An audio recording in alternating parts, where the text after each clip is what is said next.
ഏവർക്കും സ്റ്റഡി ഇൻഫിറ്റി മലയാളത്തിൻ്റെ മറ്റൊരു വീഡിയോയിലേക്ക് സ്വാഗതം. ഈ വീഡിയോ സീരീസിൽ നമ്മൾ ബേസിക്സ് മുതലുള്ള കാര്യങ്ങളാണ് പറഞ്ഞു പോകുന്നത്. കഴിഞ്ഞ വീഡിയോ ട്രേഡിംഗ് സൈക്കോളജിയെക്കുറിച്ചായിരുന്നു. ആ വീഡിയോ കാണാൻ കഴിയാത്തവർ ഡിസ്ക്രിപ്ഷൻ ബോക്സിൽ അതിൻ്റെ ലിങ്ക് പ്രൊവൈഡ് ചെയ്തിട്ടുണ്ട്. ട്രേഡിങ്ങിൽ നമ്മൾ നിർബന്ധമായും പാലിച്ചിരിക്കേണ്ട കുറച്ച് കാര്യങ്ങളെക്കുറിച്ച് നമ്മൾ ആ ട്രേഡിംഗ് സൈക്കോളജി എന്ന വീഡിയോയിൽ പറയുന്നുണ്ട്. അപ്പോൾ ആ വീഡിയോ ആരെങ്കിലും കാണാൻ വിട്ടുപോയിട്ടുണ്ടെങ്കിൽ ഡിസ്ക്രിപ്ഷൻ ബോക്സിൽ അതിൻ്റെ ലിങ്ക് പ്രൊവൈഡ് ചെയ്തിട്ടുണ്ട്. ദയവ് ചെയ്ത് ആ വീഡിയോ ഒന്ന് കാണാൻ ശ്രമിക്കുക. ഇന്ന് ഈ വീഡിയോയിൽ നമ്മൾ സംസാരിക്കുന്നത് ട്രേഡിങ്ങിൻ്റെ പക്ക ബേസിക്സ് ആയ കാര്യങ്ങളാണ്. നിങ്ങൾ ഒരു ബിഗിനർ ആവട്ടെ, നിങ്ങൾക്ക് ഏറ്റവും ഉപകാരപ്രദമാവാൻ സാധ്യതയുള്ള വീഡിയോ തന്നെയാണിത്. ഇനി നിങ്ങൾ കുറച്ച് ട്രേഡിങ്ങിൽ ഇറങ്ങിയ എക്സ്പീരിയൻസ് ഉണ്ട്, എന്നാൽ വലിയ എക്സ്പീരിയൻസ് ഇല്ലെങ്കിൽ നിങ്ങളെ സംബന്ധിച്ചും ഈ വീഡിയോ വളരെ ഉപകാരപ്രദമാവാൻ സാധ്യതയുണ്ട്. ഇനി നിങ്ങളൊരു പക്ക പ്രൊഫഷണൽ ട്രേഡർ ആണെങ്കിൽ നിങ്ങൾ ഈ വീഡിയോ സ്കിപ്പ് ചെയ്ത് കളയുക, കാരണം നിങ്ങൾക്ക് ഇത് ഉപകാരപ്രദമാവില്ല. കൂടാതെ ഈ വീഡിയോയുടെ കോർ ഭാഗം എന്ന് പറയുന്നത് അവസാനത്തെ ഭാഗമാണ്. അതുകൊണ്ട് നിർബന്ധമായും വീഡിയോ നിങ്ങൾ അവസാനം വരെയും കാണുക. ഒത്തിരിയേറെ വിലപ്പെട്ട ഇൻഫർമേഷൻസ് തന്നെയാണ് നമ്മൾ ഇവിടെ പ്രൊവൈഡ് ചെയ്യുന്നത്. അപ്പോൾ നമ്മുടെ വീഡിയോ ഇതുവരെയും ആരും ലൈക്ക് ചെയ്തിട്ടില്ലെങ്കിൽ ഇപ്പോൾ തന്നെ വീഡിയോ ലൈക്ക് ചെയ്യുക. ചാനൽ സബ്സ്ക്രൈബ് ചെയ്യാൻ മറന്നുപോയിട്ടുണ്ടെങ്കിൽ ഇപ്പോൾ തന്നെ ചാനൽ സബ്സ്ക്രൈബ് ചെയ്യുക. മാർക്കറ്റുള്ള ദിവസങ്ങളിൽ എല്ലാ ദിവസവും രാവിലെ 10 മണി മുതൽ 3:30 വരെ നമ്മുടെ യൂട്യൂബ് ലൈവ് ഉണ്ടായിരിക്കും.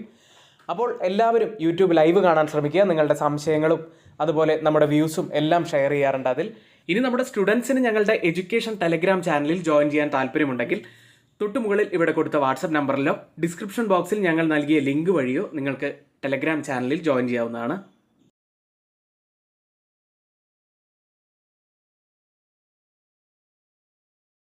ബേസിക്സ് മുതലുള്ള കാര്യങ്ങൾ സംസാരിക്കുമ്പോൾ ഏറ്റവും അത്യാവശ്യമായി നമ്മൾ അറിയേണ്ട ആദ്യത്തെ കാര്യം സ്റ്റോക്കുകളുടെയും ഷെയറുകളുടെയും വ്യത്യാസമാണ്.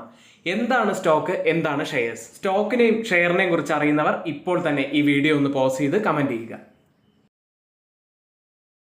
എനിക്ക് ഒരു കമ്പനിയിൽ സ്റ്റോക്ക് ഉണ്ട് എന്ന് കണക്കാക്കുക. അതിനർത്ഥം അവർ ആ കമ്പനിയുടെ ഒരു ഭാഗം സ്വന്തമാക്കി എന്നാണ്. ഇനി ഷെയർസ് എന്നത് സ്റ്റോക്കുകളുടെ പ്രത്യേക യൂണിറ്റുകളാണ് ഷെയർസ്. ഈ സ്റ്റോക്കിന്റെയും ഷെയറിന്റെയും കൃത്യമായിട്ടുള്ള കാര്യം മനസ്സിലാക്കാൻ നമുക്ക് ഒരു പിസയുടെ ഉദാഹരണം വെച്ച് പറയാം. ഞാൻ ഒരു കടയിൽ പോയി ഒരു പിസ വാങ്ങിക്കുന്നു. അതായത് ആ പിസയുടെ ഒരു ഭാഗമാണ് ഞാൻ വാങ്ങിക്കുന്നത്. ഇതിനെ നമുക്ക് എന്ത് പറയാം? സ്റ്റോക്ക് എന്ന് പറയാം. ഇനി ഞാൻ പിസയുടെ 8 സ്ലൈസ് ഉള്ള പീസുകളിൽ 2 സ്ലൈസ് ആണ് വാങ്ങുന്നത്. അതായത് 2 ഷെയറുകൾ ഞാൻ വാങ്ങുന്നു എന്നർത്ഥം. ഇതാണ് സ്റ്റോക്കും ഷെയറും തമ്മിലുള്ള വ്യത്യാസം. സ്റ്റോക്ക് എന്നത് ഒരു കമ്പനിയുടെ ഒരു ഭാഗം നമ്മൾ സ്വന്തമാക്കി എന്നാണ്. ഷെയറുകൾ എന്നാൽ സ്റ്റോക്കുകളുടെ ഒരു പ്രത്യേക യൂണിറ്റ് ആണ് ഷെയർ എന്നത്. അടുത്തതായി സ്റ്റോക്ക് മാർക്കറ്റ്. ഓഹരികൾ വാങ്ങുകയും വിൽക്കുകയും ചെയ്യുന്ന സ്ഥലമാണ് സ്റ്റോക്ക് മാർക്കറ്റ്. ഇന്ത്യയിലാണെങ്കിൽ NSE, അതുപോലെ ജപ്പാൻ മാർക്കറ്റിലാണെങ്കിൽ നിക്കി മാർക്കറ്റ്, അതുപോലെ Shanghai Chinese market, USA Nasdaq. ഇവയെല്ലാമാണ് ഓരോ രാജ്യങ്ങളിലെയും സ്റ്റോക്ക് എക്സ്ചേഞ്ചുകൾ. അടുത്തതായി നമ്മൾ നിക്ഷേപകരെ കുറിച്ചാണ് പറയുന്നത്. 2 തരത്തിലുള്ള നിക്ഷേപകരാണുള്ളത്: റീറ്റെയിൽ ഇൻവെസ്റ്റേഴ്സും ഇൻസ്റ്റിറ്റ്യൂഷണൽ ഇൻവെസ്റ്റേഴ്സും. റീറ്റെയിൽ ഇൻവെസ്റ്റേഴ്സ് എന്ന് പറയുന്നത് നമ്മളെപ്പോലുള്ള ആളുകളാണ്. ചെറിയ തുകയ്ക്ക് വാങ്ങുകയും വിൽക്കുകയും ചെയ്യുന്നു. എന്നാൽ ഇൻസ്റ്റിറ്റ്യൂഷണൽ ഇൻവെസ്റ്റേഴ്സിൽ മ്യൂച്വൽ ഫണ്ടുകൾ, പെൻഷൻ ഫണ്ടുകൾ, മറ്റുള്ളവർക്ക് വേണ്ടി നിക്ഷേപിക്കുന്ന ഇൻഷുറൻസ് കമ്പനികൾ തുടങ്ങിയ സ്ഥാപനങ്ങളാണ് അതിൽ വരുന്നത്. വലിയ ബൾക്ക് ക്വാണ്ടിറ്റിയിലായിരിക്കും ഇവർ ബൈയും സെല്ലും ചെയ്യുന്നത്. മറ്റൊരു കാര്യമുള്ളത്, നമ്മൾ ഒത്തിരിയേറെ എഫേർട്ട് എടുത്തും ചെയ്യുന്ന വീഡിയോസ് തന്നെയാണിത്. അതുകൊണ്ട് എല്ലാവരും വീഡിയോ ഇപ്പോൾ തന്നെ ഒന്ന് ലൈക്ക് ചെയ്യാൻ ശ്രമിക്കുക. അടുത്തത് ബ്രോക്കർമാരെ കുറിച്ച് പറയാം. നിക്ഷേപകരുടെ പേരിൽ സെക്യൂരിറ്റികൾ വാങ്ങുകയും വിൽക്കുകയും ചെയ്യുന്ന ഇടനിലക്കാരാണ് ബ്രോക്കർമാർ. നമ്മൾ ദൈനംദിനം ട്രേഡ് ചെയ്യുന്ന അക്കൗണ്ടുകളായ ധൻ, സെറോദ, അപ്സ്റ്റോക്ക് തുടങ്ങിയ നമുക്ക് ബ്രോക്കർമാർ എന്ന് വിശേഷിപ്പിക്കാം. ഇനി നമ്മൾ പറയുന്ന 2 കാര്യങ്ങൾ സ്റ്റോക്ക് മാർക്കറ്റിനെ സംബന്ധിച്ച് വളരെ നിർണായകമായ 2 ഫാക്ടേഴ്സ് ആണ്. അത് സപ്ലൈയും ഡിമാൻഡുമാണ്. സ്റ്റോക്ക് മാർക്കറ്റിൽ സപ്ലൈക്കും ഡിമാൻഡിനുമുള്ള പ്രാധാന്യം അത്രയേറെ വലുതാണ്. ഒരു അസറ്റിന്റെ വില നിശ്ചയിക്കുന്നത് സപ്ലൈയും ഡിമാൻഡുമാണ്. ഈ 2 കാര്യങ്ങളെക്കുറിച്ച് ഏറ്റവും ലളിതമായി നമുക്ക് പറയാൻ കഴിയുന്നത് ഒരു കഥയിലൂടെ തന്നെയാണ്. എല്ലാവർക്കും ആപ്പിൾ നല്ല ഇഷ്ടമല്ലേ? അപ്പോൾ ആപ്പിളുമായി ബന്ധപ്പെട്ട ഒരു കഥ പറയാം. അന്ന എന്ന കർഷക മികച്ച ആപ്പിൾ വിളയിച്ചു.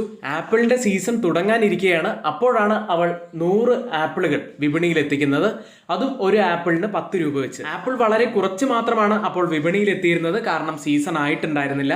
മാത്രമല്ല അന്നയുടെ ആപ്പിൾ മികച്ചതാണ് എന്ന് എല്ലാവർക്കും അറിയുന്നത് കൊണ്ടും ആപ്പിളുകളുടെ ഡിമാൻഡ് വൻതോതിൽ വർദ്ധിച്ചു. 10 രൂപയ്ക്ക് വിറ്റുകൊണ്ടിരുന്ന ആപ്പിൾ 15-നും 20-നും വിറ്റു. ഇത്തരത്തിൽ വലിയ ഡിമാൻഡ് കണ്ട അന്ന 200 ആപ്പിളുകൾ അപ്പോൾ തന്നെ മാർക്കറ്റിലേക്ക് കൊണ്ടുവന്നു. അപ്പോഴേക്കും പക്ഷേ ആപ്പിളിന്റെ സീസൺ ആയി തുടങ്ങി, ധാരാളം ആപ്പിളുകൾ വിപണിയിലെത്തി. ഇപ്പോൾ അവർ എന്താണ് ചെയ്തത്? 200 ആപ്പിളുകളാണ് വിപണിയിലെത്തിച്ചത്. അതായത് സപ്ലൈ കൂടി. 10 രൂപയ്ക്ക് വിറ്റുകൊണ്ടിരുന്ന ആപ്പിളിന് ഡിമാൻഡ് കുറഞ്ഞു. അതുവഴി 5 രൂപയ്ക്ക് ആ ആപ്പിളുകൾ വിൽക്കാൻ തുടങ്ങി. ഇവിടെ സംഭവിച്ചത് സപ്ലൈ കൂടുകയും ഡിമാൻഡ് കുറയുകയും ചെയ്തു. അതോടെ വില കുറഞ്ഞു. പക്ഷെ ഇവിടെ നമ്മൾ പറഞ്ഞ ആദ്യത്തെ കാരണം എത്തരത്തിലായിരുന്നു?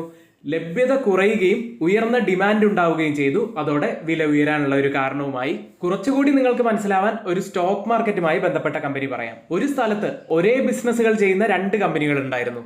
ഒന്ന് ABC കമ്പനി, രണ്ടാമത്തേത് XYZ കമ്പനി. ഇപ്പോൾ ട്രെൻഡിങ്ങിലുള്ള AI ബന്ധപ്പെട്ട 2 കമ്പനികളാണ് ഇത് എന്ന് സങ്കല്പിക്കുക.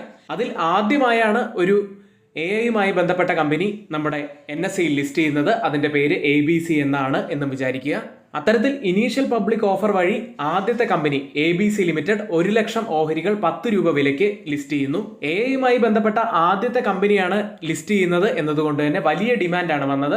1 ലക്ഷം ഷെയറുകളും പെട്ടെന്ന് തന്നെ വിറ്റഴിഞ്ഞു. അതായത് ആളുകൾക്ക് ഈ കമ്പനി ലിസ്റ്റ് ചെയ്തപ്പോൾ തന്നെ വലിയ ആവേശമായിരുന്നു ഈ ഷെയർ വാങ്ങുന്നതിൽ.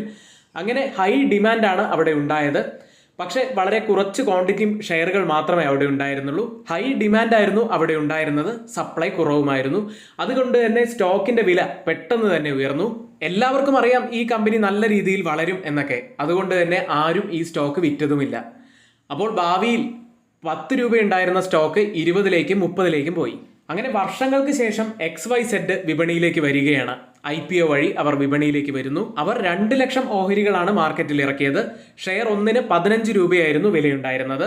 എന്നാൽ ഇത്രയധികം ഷെയർ വാങ്ങാനുള്ള ഡിമാൻഡ് ഒന്നും അന്ന് മാർക്കറ്റിൽ ഉണ്ടായിരുന്നില്ല. അതുകൊണ്ട് തന്നെ ഷെയറിന്റെ വില 15 രൂപയിൽ നിന്നും 10 രൂപയിലേക്ക് താഴ്ന്നു. ഇവിടെ മാർക്കറ്റിൽ എന്താണ് സംഭവിച്ചത്? ഡിമാൻഡ് കുറഞ്ഞു, സപ്ലൈ കൂടി. അതുകൊണ്ട് തന്നെ പ്രൈസിന്റെ വില താഴേക്ക് വന്നു. സപ്ലൈയും ഡിമാൻഡിന്റെയും കഥ നിങ്ങൾക്ക് നന്നായി ഇഷ്ടപ്പെട്ടു, നിങ്ങൾക്ക് സപ്ലൈയും ഡിമാൻഡും മനസ്സിലായി എന്നുണ്ടെങ്കിൽ ഒരു കമന്റ് ഒന്ന് രേഖപ്പെടുത്തുക. അടുത്തതായി ഡിമാൻഡ് സോണുകളെയും സപ്ലൈ സോണുകളെയും കുറിച്ചാണ് പറയുന്നത്. ഇത് വളരെ വളരെ പ്രധാനപ്പെട്ടതാണ്. ഡിമാൻഡ് സോൺ എന്നത് ബൈയിങ് ഇൻട്രസ്റ്റ് ധാരാളമായി കാണുന്ന സോണുകളാണ്. ഈ സോൺ ഒരു പ്രത്യേക സോണാണ്. ഇവിടെ നിന്നും പ്രൈസ് താഴേക്ക് വീഴാനുള്ള സാധ്യത കുറവാണ്. കൂടുതലും മുകളിലേക്ക് പോകാനുള്ള സാധ്യതയാണ് കൂടുതലുള്ളത്. സപ്ലൈ സോൺ എന്നത് സെല്ലിംഗ് പ്രഷർ ധാരാളം ഉള്ള ചില സോണുകളാണിത്. ഈ സോണിൽ നിന്നും പ്രൈസ് മുകളിലേക്ക് പോകാനുള്ള സാധ്യത വളരെ കുറവാണ്. ഇനി നിങ്ങളുടെ മനസ്സിലുള്ള പ്രധാനപ്പെട്ട ഒരു ചോദ്യം ഞാൻ പറയാം. ഡിമാൻഡ് സോണുകളും സപ്ലൈ സോണുകളും എങ്ങനെ കണ്ടെത്താം? അത് പറഞ്ഞുതരാം. സപ്പോർട്ട് ആൻഡ് റെസിസ്റ്റൻസ് ലെവലുകൾ വെച്ച് നമുക്കിത് സിമ്പിളായി തന്നെ കണ്ടുപിടിക്കാം. ഈ ലെവലുകൾ നമ്മൾ ചാർട്ടിൽ പോയി കൃത്യമായിട്ടുള്ള സപ്പോർട്ട് റെസിസ്റ്റൻസ് ലെവലുകൾ കണ്ടുപിടിച്ച് അത് മാർക്ക് ചെയ്യുക. കൂടാതെ ഇതിനോടൊപ്പം നമ്മൾ വോളിയം കൂടി കമ്പൈൻ ചെയ്ത് അനാലിസിസ് ചെയ്യുക. അപ്പോൾ നല്ല വോളിയം വരുന്ന സോണുകളാണ് ഇവിടെ നമുക്ക് നല്ല സപ്പോർട്ടും റെസിസ്റ്റൻസുമായി കിട്ടുക. ഇവിടെ പറഞ്ഞതല്ലാതെ ഒരുപാട് വേറെയും കാര്യങ്ങൾ സപ്ലൈയും ഡിമാൻഡിനെയും ബാധിക്കാം. കൺസ്യൂമർ പ്രിഫറൻസുകൾ, ഫ്യൂച്ചർ പ്രൈസ് എങ്ങനെ ആയിരിക്കും എന്നതിനെക്കുറിച്ചുള്ള ആശങ്കകൾ, ഇൻകം ലെവലുകൾ, ന്യൂസ് ഇമ്പാക്റ്റ്, ഇങ്ങനെ ഒരുപാട് കാര്യങ്ങൾ. അപ്പോൾ സപ്ലൈയും ഡിമാൻഡിനെയും കുറിച്ച് കുറച്ച് കാര്യങ്ങൾ നിങ്ങൾക്ക് മനസ്സിലായി എന്ന് പ്രതീക്ഷിക്കുന്നു. ബേസിക്സ് മുതലുള്ള കാര്യങ്ങളാണ് നമ്മളിവിടെ പറഞ്ഞു പോയത്. അപ്പോൾ വീഡിയോ എല്ലാവർക്കും ഇഷ്ടമായി എന്ന് പ്രതീക്ഷിക്കുന്നു. ഇനി നമ്മുടെ ചാനൽ ആരെങ്കിലും സബ്സ്ക്രൈബ് ചെയ്യാത്തതായി ഉണ്ടെങ്കിൽ ചാനൽ ഒന്ന് സബ്സ്ക്രൈബ് ചെയ്യുക. മാത്രമല്ല നമ്മുടെ സ്റ്റുഡൻസിന് ഞങ്ങളുടെ എഡ്യൂക്കേഷൻ ടെലഗ്രാം ചാനലിൽ ജോയിൻ ചെയ്യാൻ താല്പര്യമുണ്ടെങ്കിൽ തൊട്ടുമുകളിൽ ഇവിടെ കൊടുത്ത വാട്സ്ആപ്പ് നമ്പറിലോ ഡിസ്ക്രിപ്ഷൻ ബോക്സിലെ ലിങ്ക് വഴിയോ ജോയിൻ ചെയ്യാവുന്നതാണ്.